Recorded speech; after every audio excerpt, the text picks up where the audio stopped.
조작이 사실로 드러나면 그 리스크라고 하는 게 엄청나게 큰 거잖아요. 그렇죠. 누가 이런 표현했어요. 이게 국정원의 댓글 사건보다 더 위험한 조작이었다 이렇게 표현하는 사람도 있거든요. 근데 그 상황에서 어느 선까지는 분명히 이유미 씨 혼자 독단적으로 어떤 무슨 충성심에 그렇게 했을 가능성은 없어 보이는데 네. 그러면은 그것을 주도하는 세력은 제 개인적으로는 그렇게 생각해요. 일단 판을 어떻게든지 엎어보자라는 그런 의도였을 것 같고 그다음에 뒤에는 생각 안 했을 것 같은데 어느 윗선까지 조작된 사실을 알고 있었냐가 사실은 지금 국민의당 존립과 연결되는 상태 아니겠습니까? 저는 국민의당 지도부, 선대위 지도부들은 알고 있었을 거라고 봅니다.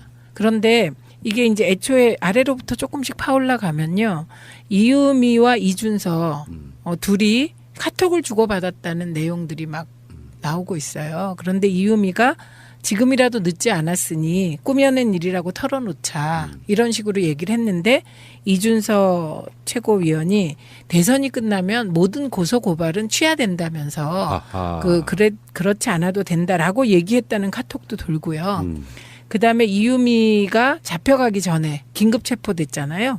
긴급 체포되기 전에 기자들한테 메시지를 보냈다고 합니다. 그래서 그 메시지도 지금 돌아다니고 있는데 이 일부가 JTBC에서 보도된 것으로 봐서 사실인 것 같아요.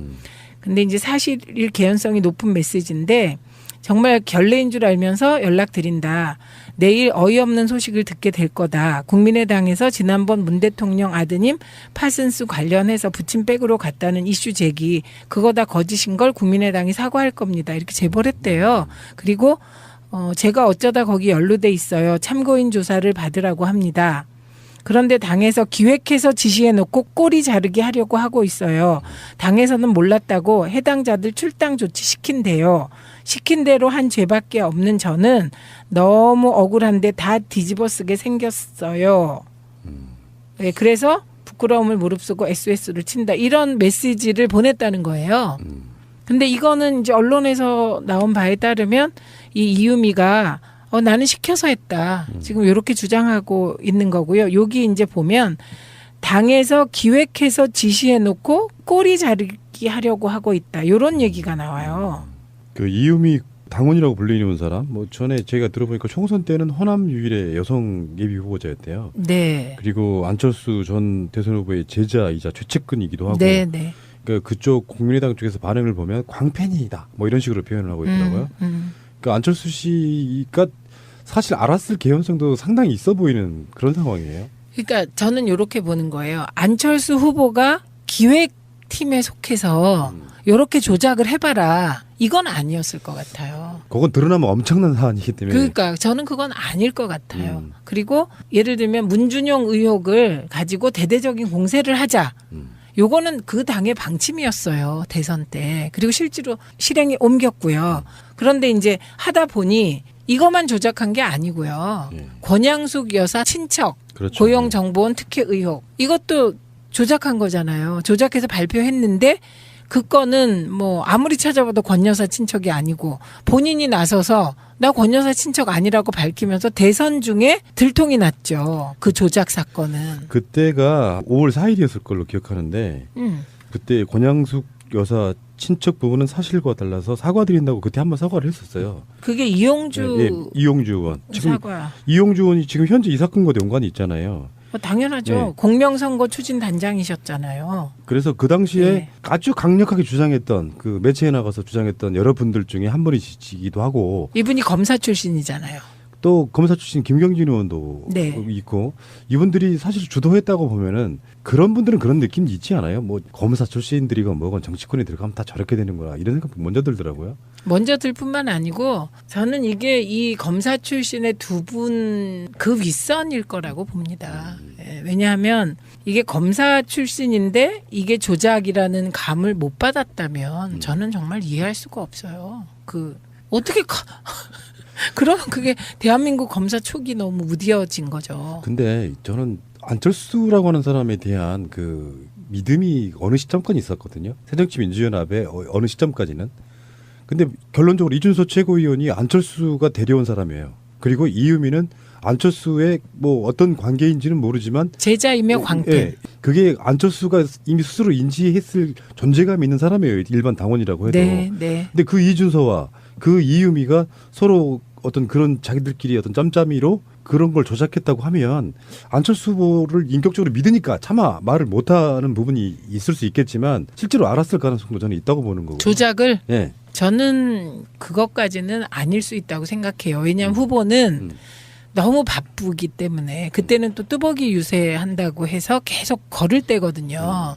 그렇기 때문에 후보가 조작을 알았을 것 같지는 않아요. 저는. 뚜벅이 유세도 저는 약간 좀 그런 게 뚜벅이 유세의 기본적인 취지는 저 예전에 강금실 장관 서울시장 나갔을 때 제가 네. 그 잠 안 자고 막 돌아다녔던 그런 기억이 나는데 일단 안철수 같은 최고의 부자인 국회의원이 후보로 나와서 전국을 걷는 일종의 어떻게 보면 가장 낮은 자세의 서민 코스프레가 좀 비슷한 거거든요. 네. 그 즈음에 문준영 특혜 의혹이 쏟아져 나온 부분이 있다고 하면 이걸 조율하는 컨트롤 타워가 저는 있었다고 보는 거예요. 대비되는 논란. 예, 그러니까 저는 그 전체적인 기획을 짜면서 선거의 막판 기획을 짤 때 후보는 서민 행보, 서민 코스프레, 그다음에 당은 문준용 특혜 의혹을 물고 넘어진다. 이런 기획은 당에서 했을 테고. 예. 그리고 후보는 이거는 알고 있었겠죠. 이 아웃라인을. 그런데 이제 구체적으로 문준용 특혜 의혹을 제기하는 방식을 보면 저는 그 국민의당의 패널들하고 여러 명하고 이걸 가지고 토론회에서 맞섰거든요. 그런데 그때 그 패턴이 있었어요. 패턴이. 그래서 그때 토론회를 혹시 누가 보시면 다 준비하고 나왔어요. 예, 우리 당은 모여서 준비한 적이 없어요. 각자 실력으로 열심히 캐서 토론을 했는데 그 국민의당은 패턴이 딱 정해져 있었어요. 그리고 자기 말만 한다. 뭐 이것도 하나의 패턴이었던 것 같아요. 상대방의 말을 듣고 반응하는 게 아니라 자기 말만 한다. 이런 느낌이었거든요. 그래서 최대한 많이 문준용 의혹이 의혹인 것처럼 그렇게 만든다. 뭐 이런 기획이 있나 이런 생각이 들었었거든요. 제가 이건 뭐냐면 누군가 컨트롤 타워가 있어서 패널들에게 지침을 전하고 있다는 느낌. 네, 그랬고 이 파슨스 조작 증거가 나왔을 때 뭐 일제히 이거 가지고 했죠. 그리고 저희는 그럼 그 사람 데리고 나와라. 진짜면 데리고 나와라. 이건 조작이다, 거짓말이다 이렇게 했고. 예, 그래서 맞아요. 뭔가 선거 때 컨트롤 타워가 있는 거 맞고요. 이 조작 사건이 그 공식적인 선거 지도부와 연관되어 있냐 안 되어 있냐 이걸 밝혀야 되는 게 검찰의 지금 임무죠. 우리 최민희 의원님이 조심스러워 하시는 것 같은데 저는 안철수 후보가 알았을 거라고 봅니다. 그런 관계로 보면은 어느 정도 인지하고 있는데 그냥 묻고 가. 일단 대선 이겨보자. 그런 인격이라고 봐요. 의혹을 제기했는데 안 한 걸 했다고 하면 증명할 방법이 사라져버려요. 예. 안 한 걸 했다고 하면. 문재인 후보가 아드님을 특혜 채용을 관여가 되어 있지 않은 그런 일이 없었던 일을 증명하려고 하면 방법이 없는 거예요.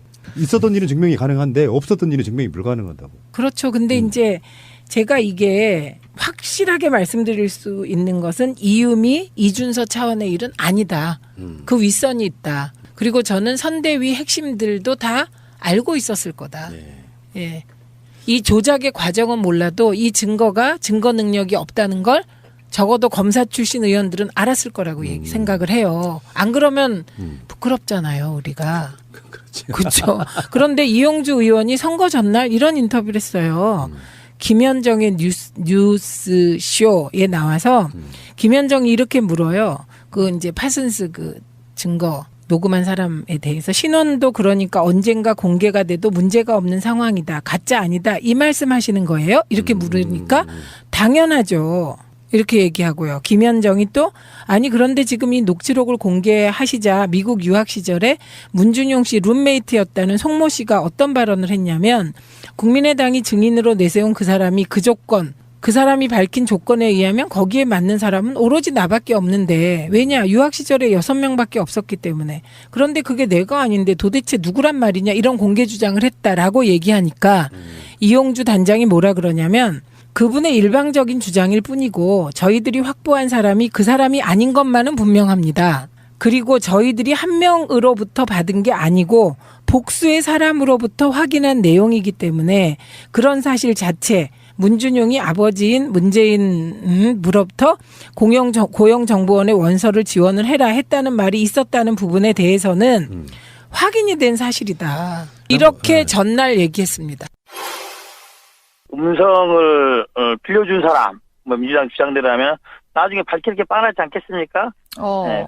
그래서 민주당이 이번 사건에 대해서 이렇게 강력히 고발에 나선 이유는 지금까지 문준영 아들 의혹에 더해져서 예. 이번 건에 대해서는 문재인 후보가 직접 관여했다는 부분이 나타나 있어서 강력히 대응을 하고 있는 겁니다.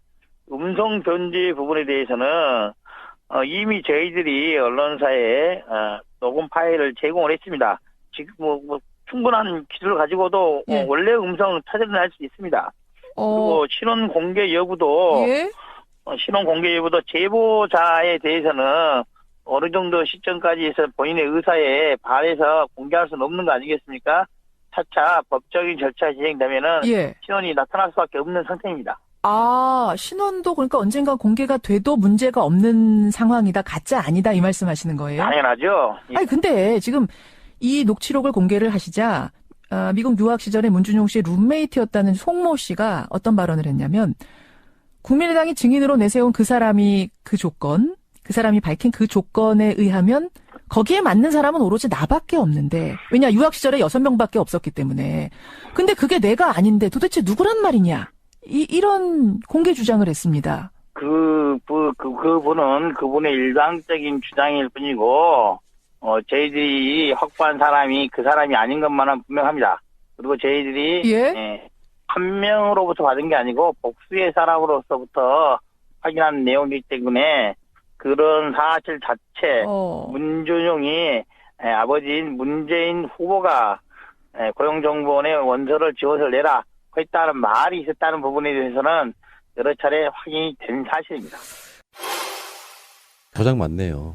조작 맞잖아요. 본인이 더군다나 검사 출신인 이분이 누군가의 오더를 받아서 이걸 읊은 상황이 아니고 본인이 확신했다고 하면 네. 사실은 그런 일이 일어난 적이 없음에도 불구하고 언론에 대놓고 일단 거짓말했다. 거짓말했다는 건 조작을 했다는 뜻이잖아요. 그래서 저는 뭐 이게 이렇게 생각해도 저렇게 생각해도 국민의당은 존립할 이유가 있냐 이런 생각입니다. 왜냐하면 이거 뭐 저희 당에서 허위사실을 주장했다는데 저희는 그런 적 없어요. 제가 언젠가 한번 민정당에서 김미경 교수 1+1을 완전히 1시간 동안 그 푸나님하고 그렇죠. 둘이 한 적 예. 있잖아요. 그거 다 사실에 기초한 거고 그렇죠. 국감에서 나온 거 한 거예요. 그런데 정말 이 엄청난 불장난을 누가 기획하고 누가 지시하고 실행은 이 2명이라니까. 그리고 이 거짓 조작된 엄청난 불장난의 내용이 대변인들을 통해서 모든 매체에 반복해서 녹음돼서 나가는 정말 앵무새 같았거든요.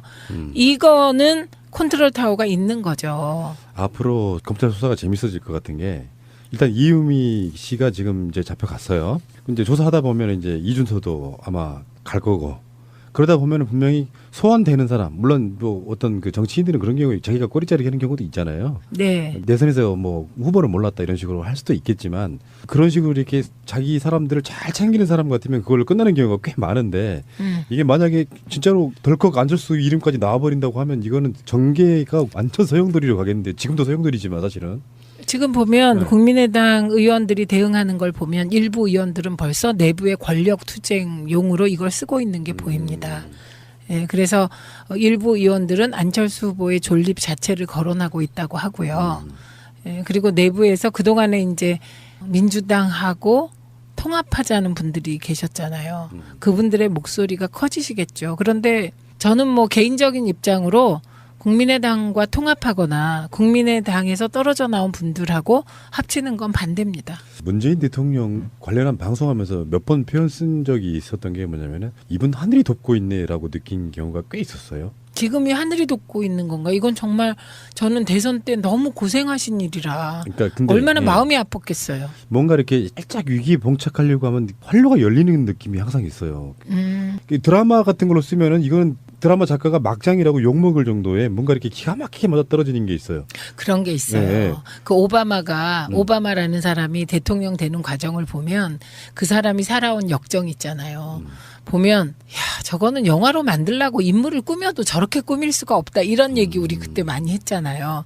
그리고 그분이 대통령 되는 과정을 봐도 드라마틱하고 근데 문재인 대통령도 돌아보면 그래요. 네. 네. 역풍이 이제 시작된 건데 사람들은 긴가민가 하잖아요. 그냥 난 문재인 좋은데 뭔가 이게 좀 찝찝하다 했던 사람들 입장이 완고하게 지지 쪽으로 돌아설 가능성이 있고 야당의 목소리는 점점 줄어들면서 지금 사실은 국민의당만 국정에 협조를 해주는 분위기였다고 해도 사실 굉장히 쉽게 국회가 돌아갔을 텐데 같이 자유한국당하고 바른정당이 붙어서 지금 야 3당이 발목 잡기로 가던 분위기 속에 하나의 축이 지금 사실상 무너진 상태라고 보면 이게 문재인 대통령에게 뭐랄까 의도하지는 않았지만 자기들 셀프로 지금 무너지고 있는 그런 상황인 것 같고요. 예, 셀프로 무너지는 건 맞고요. 근데 셀프로 무너지는 그분들이 우리가 한두 번 겪어본 분들이 아니잖아요.